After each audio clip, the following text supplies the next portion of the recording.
Now back in Kryn, after his third death, Toede is told again live nobly, and by chance, he once again runs into the human archaeologist, Bunningsworth, who informs him that they have published their ogre glyph findings, in other words, the ogre pornography, and have put it under Toady's name, for his help in the matter, and that it is fantastically popular. By now, strangely the demonic siege engine jugger's words have come true, and Grog have become the High Lord of Flotsam, ruling as it is said like a tyrant.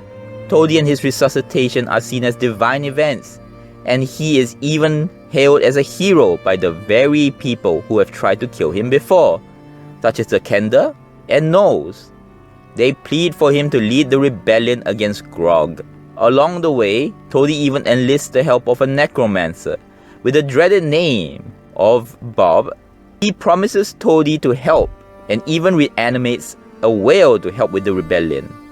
But unlike the others, Bob wants Toady's body for himself, as he sees it as true immortality with his seemingly self-resuscitating body. The assault is launched, and the fateful meeting between the two hobgoblins comes to, well, strangely an understanding, with Grog and Toede becoming friends again. It is now that Bob takes action, besieging the city with his undead forces.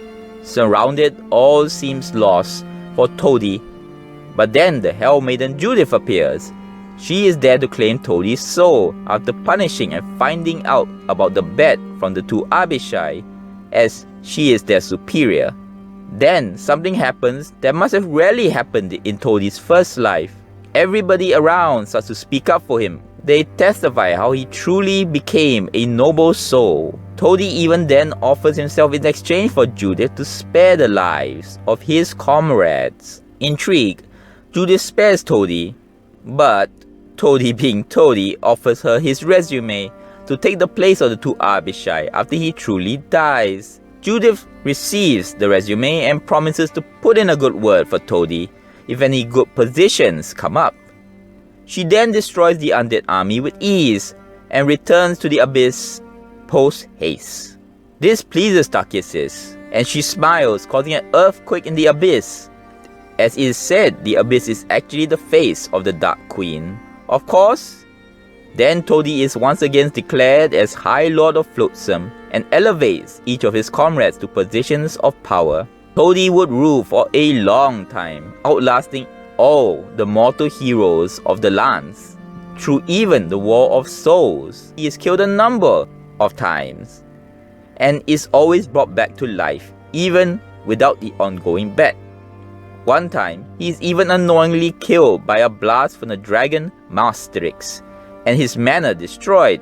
That being said, eternal life has its downfalls, as Toady's body continues to age, and thus his new goal post the War of Souls was to restore his youth.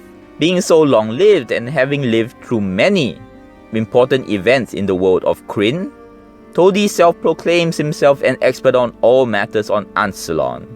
And being basically immortal and living so long as the High Lord of Flotsam, Toede has built a network of spies so strong that within a matter of hours of anybody entering the city, Toede would know about it.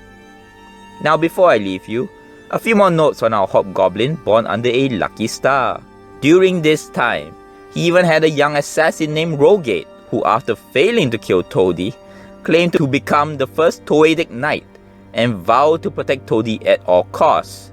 And with Toady's love for titles, there are a few more titles of his I would like to point out, such as Saint Toede the Protector, and of course, Master of all Nobles.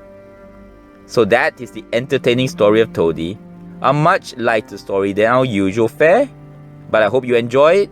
Until next word.